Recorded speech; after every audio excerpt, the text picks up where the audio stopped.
Atha bin Abi Rabah, salah satu ulama tabi'in. Beliau ini orangnya, Bapak Ibu sekalian, kita bukan menyebutkan fisik berarti menceritakan aib, tapi ulama menukil agar memberikan gambaran kepada kita bagaimana kedekatan dengan Allah akan membuat pribadi itu menjadi kokoh. Orang-orang yang punya kekurangan fisik pun bisa percaya diri dan dia yakin karena memang itu ada penciptanya Allah SWT. Allah menciptakan orang berkulit hitam, kulit putih, ada yang cantik, ada yang gagah, ada yang jelek. Itu dengan hikmah Allah. Allah mau tunjukkan kemahakuasaannya terhadap hal tersebut. Atha bin Abi Rabah orangnya disebutkan cirinya dalam ciri khas biografinya, orangnya kurus kering, ya. Badannya tipis gitu ya, kurus sekali. Kemudian orangnya kulitnya hitam, matanya satu kanan rusak, ya, buta, rambutnya keriting-keriting kecil, gitu kan, kakinya pincang. Subhanallah. Tapi kalau Bapak Ibu baca, kalau dapat nama Atha bin Abi Rabah ini terkenal, ulamanya para tabi'in. Fisiknya cacat, tapi luar biasa, gitu ya. Dia dulu budak dia dulu di bawah naungan seorang ibu di Mekah. Karena dia selalu membagi 3 waktu harinya, Atha bin Abi Rabah ini. Kalau sepertiga hari, 8 jam, dia kerja buat tuannya. Sepertiga lagi, gitu kan, dia menuntut ilmu. Dan sepertiga lagi dipakai untuk istirahat dan ibadah sholat malam. Tiap hari begitu, karena tuannya melihat dia sangat baik, mau menuntut ilmu, bahkan kadang-kadang sambil dia bekerja, karena dia hafal Al-Quran, dia hafal banyak hadis, karena 8 jam dalam sehari dipakai untuk ilmu sama dia. Maka banyak orang yang datang menanyakan fatwa-fatwa sambil dia bekerja. Akhirnya tuannya bebasin, mengatakan pada saat lagi musim haji, wahai muslimin, saksikanlah saya bebaskan Atha bin Abi Rabah dari keterbudakannya untuk, ya, karena Allah dan untuk muslimin, karena ini banyak manfaatnya. Ada sebuah kisah, ada beberapa kisah sebenarnya dari Atha bin Abi Rabah yang saya ingin diperhatikan bagaimana orang kalau memahami uluhiyah Allah ini, Allah akan muliakan dia, gitu ya. Akhirnya dia karena tunduk kepada Allah, dia patuh pada Allah, Allah muliakan. Di antara kisahnya, Atha bin Abi Rabah ini pernah mendatangi Khalifah Umawi, dinasti Umawi pada saat itu. Beliau datang. Di tengah jalan ketemu dengan seorang ulama lain, namanya juga Atha. Ini Atha bin Abi Rabah, orang Mekah, kulit hitam. Ada Atha, satu lagi Al-Khurasani, dari Khurasan. Orangnya putih, gagah, kaya, tapi seorang alim juga, gitu ya. Jalan sama anaknya. Dia jalan sama anaknya. Si Atha Al-Khurasani jalan sama anaknya. Kata anaknya nih, tiba-tiba waktu kami bertemu dengan seseorang yang imamahnya sudah tua berdiri di kepalanya, matanya satu rusak, badannya kurus, kulitnya hitam pekat, gitu kan, kakinya pincang, naik di seekor keledai yang pelanahnya pun dari kayu, gitu kan. Jadi orang sangat miskin, gitu kan. Lalu kemudian ayah saya begitu melihat Atha bin Abi Rabah yang orang ini, anaknya belum tahu Atha bin Abi Rabah, dia bilang ayah saya waktu lihat orang tersebut tiba-tiba turun dari bakal itu seperti mobil mewah kalau kita sekarang, mungkin Alfa. Jadi dia pakai kuda yang mahal, pelanahnya juga bagus, gitu kan, kereta kencana bagus. Tiba-tiba ayah saya turun, lalu mendekati orang tersebut dan menyalaminya lalu memeluknya. Saya pun mengatakan siapa orang ini, sampai begitu hormatnya ayah saya pada dia, gitu. Ayahnya turun dan ini ayahnya seorang alim ulama.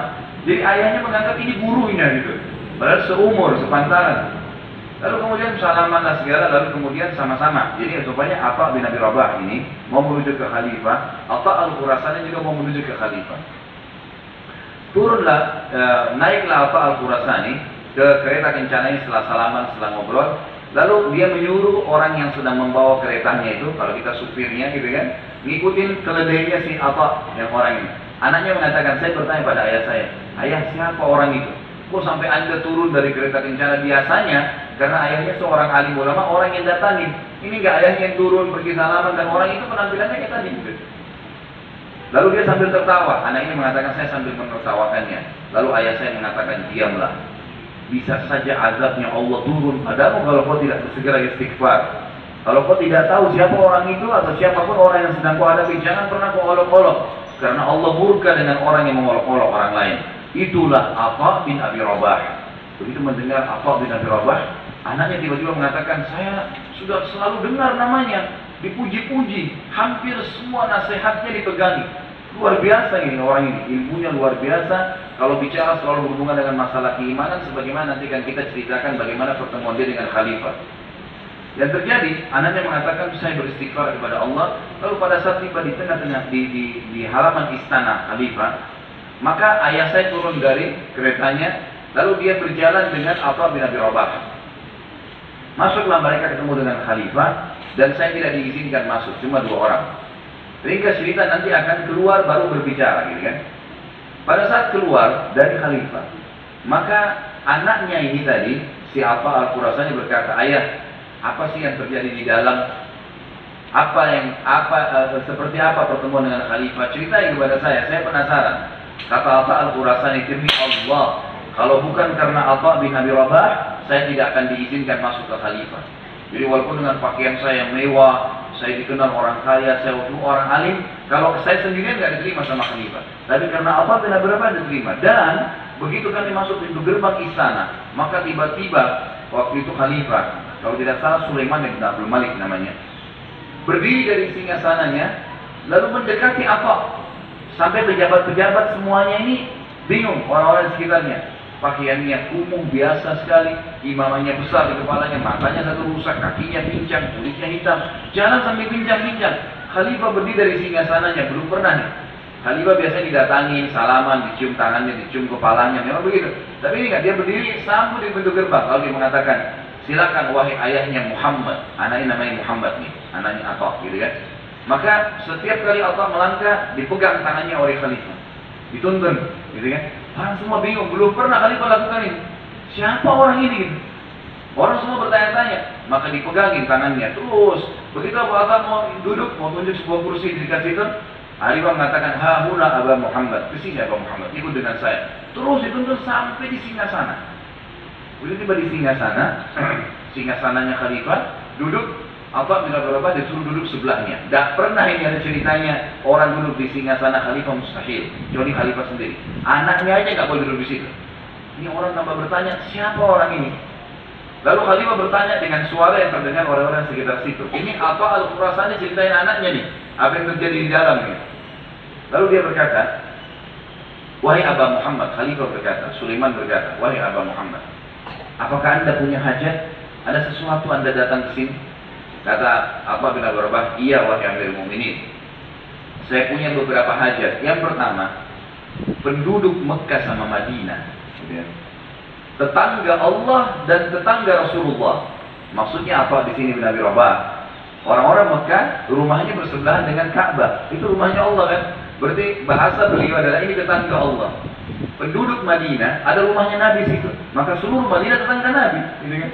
Penduduk Madinah tetangga Rasulullah. Ini bahasa tinggi sekali ya. Orang tidak memahaminya begitu saja. Mereka mengatakan penduduk Mekah dan Madinah, tetangga Allah dan tetangga Rasulullah Sallallahu Alaihi Wasallam, terlambat atayanya. Ataya ini Bapak Ibu sekalian adalah pendapatan pemerintah dalam Islam. Kalau ada khilafah Islamiyah, maka pendapatan pemerintah itu setelah dikeluarkan kebutuhan dasar untuk membuat roda pemerintahan berjalan, itu harus dibagi rata kepada masyarakat, kaya atau miskin. Namanya ataya. Jadi dalam pemerintahan Islam itu tidak ada pajak. Kita kan sekarang malah kita yang bayar. Kalau sistem Islam tidak begitu, malah pendapatan pemerintahan itu akan dibagi rata kepada masyarakat. Namanya ataya. Waktu itu setiap tahun dihitung pengeluaran, nanti setelah itu dibagi kepada masyarakat secara merata. Penduduk Mekah sama Madinah, ternyata atayah mereka yang mereka harus terima tahun itu telat. Maka kata Atha bin Abi Rabah, ini bukan hajatnya dia, hajatnya penduduk masyarakat. Dia mengatakan penduduk Mekah dan Madinah, tetangga Allah dan tetangga Rasulullah SAW, terlambat atayah mereka. Maka saya minta kepada Anda, bertakwalah kepada Allah, jalankan itu. Kata Khalifah, panggil Gulam, sekretarisnya. Catat, jalankan segera apa yang Atha bin Abi Rabah sampaikan. Ada hajat lain wahai ayahnya Muhammad? Iya ada, dia bilang. Para mujahidin yang ada di perbatasan antara musuh sama kalian, mereka yang mengorbankan, meninggalkan keluarga-keluarga mereka, pekerjaan mereka, anak-anak mereka, untuk membela agama dan negara kalian. Mereka terlambat gajinya. Jadi ternyata ada gaji para mujahidin yang dikasih. Sehingga istri-istri mereka, anak-anak mereka dalam keadaan susah. Dan sampai berita kepada saya minta kepada Allah Anda, semua mujahidin harus segera didatangkan gajinya. Sekretaris catat nih, semua jalankan segera. Satu demi satu semua hajat yang disampaikan hajatnya muslimin. Terakhir yang saksi bahasan kita, pas sudah selesai disampaikan hajat semua, kata Amir Mu'minin, ada lagi ayahnya Muhammad dengan semangat dia mau mengambil. Dan ini juga contoh raja yang saleh ya, luar biasa dia mau terima keluhan. Dia mengatakan ada lagi ayahnya Muhammad, kata Atha bin Abi Rabah, ada wahai Amir Mu'minin, dan lebih penting daripada apa yang saya sampaikan sebelumnya. Kaget Amir Mu'minin, Khalifah kaget, dan orang semua sekitarnya kaget. Tadi hajat-hajat besar ini ternyata masih ada yang lebih besar lagi nih. Kata Khalifah, apa itu wahai ayahnya Muhammad? Atha bin Abi Rabah berdiri menghadap Khalifah yang sedang duduk yang mengatakan, wahai Amir Mu'minin, sadarilah kamu telah diciptakan oleh Allah, lahir di muka bumi ini sendirian, lahir dari rahim ibumu sendirian. Tidak ada sehelai kain pun yang membungkus badanmu. Dan kamu juga ya, berbuat amal di muka bumi ini sesuai dengan keputusanmu sendirian, baik atau buruk. Kamu juga nanti akan mati sebagaimana matinya semua nabi-nabi dan raja-raja sendirian. Gak ada yang temani kamu ke kuburan. Dan kau akan dihisab dan dibangkitkan sendirian. Maka bertakwalah dengan Allah, wahai Amir Mu'minin. Jangan sampai kau terpengaruh dengan singgasanahmu ini dan semua orang yang ada di sekitarmu, karena kau akan meninggalkannya. Maka Amir Mu'minin menangis waktu itu menerima nasihat Atha bin Abi Rabah, menangis luar biasa. Dia berterima kasih, kemudian dia pun akhirnya, Bapak Ibu sekalian, Atha bin Abi Rabah keluar dari istana. Kata Atha al-Khurasani, demi Allah Atha bin Abi Rabah keluar dari istana Khalifah tidak minum segelas air pun. Gak ada urusannya. Bukan datang ke istana presiden minum, makan, pikir makanan, gak ada. Datang, sampaikan hajat, kemudian pergi.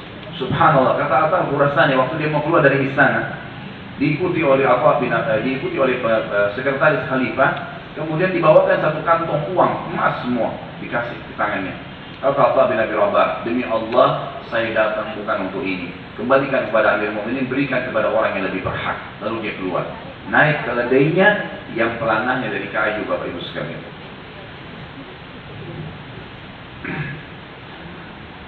Kita lihat bagaimana subhanallah orang yang uluhiyahnya kepada Allah kuat, mereka tidak terpengaruh dengan dunia ini. Dunia semua jadi kecil buat mereka. Dan ini asas yang luar biasa, Bapak Ibu sekalian.